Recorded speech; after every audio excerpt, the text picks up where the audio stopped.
पूरग्रस्त शेतकरी जगाचा पोशिंदा आज मदतीसाठी हात पसरतोय। लातूर जिल्ह्यातील पूरस्थितीने शेतकऱ्यांचा जगण्याचा पाया उखडून टाकला आहे।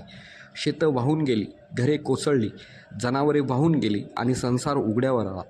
ही केवळ नैसर्गिक आपत्ती नाही, तर आपल्या प्रशासनाच्या आणि समाजव्यवस्थेच्या उदासीनतेचा आरसा आहे।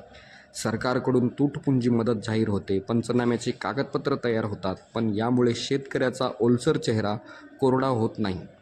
घोषणांच्या तोफा धडाडतात, मात्र शेतकऱ्याच्या अंगणातल्या जळत्या चुलीपर्यंत त्याचा आवाज पोहोचत नाही।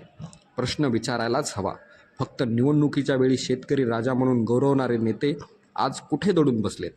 उद्योगपतींची उंच साम्राज्य, दिवसाला कोटींचा खेळ, पण संकटात सापडलेल्या शेतकऱ्याच्या घरट्यासाठी मदतीचा हात पुढे करण्याची त्यांची तयारी का नाही? CSR फंडाचा हिशोब जाहिरातीत झळकतो, पण पूरग्रस्त शेतकऱ्यांच्या अश्रूमध्ये तो का दिसत नाही? आणि देवस्थानं, सोन्याचे दरवाजे, चांदीची सिंहासने, अब्जावधींचे खजिने, पण शेतकऱ्याच्या आक्रोशाकडे दुर्लक्ष करून हे खजिने कोणासाठी? देवाला कळस चढवायला करोडो आहेत, पण देवाच्या लेकरांना वाचवायला तोच खजिना का मुका आहे?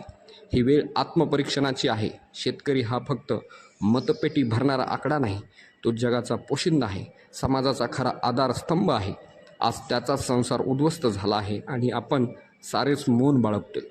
हे मौन जर कायम राहिले तर शेतकऱ्याचा संताप ज्वालामुखी होऊन उफाळेल। त्यावेळी या उदासीन समाजाला ह्याची किंमत चुकवावी लागेल।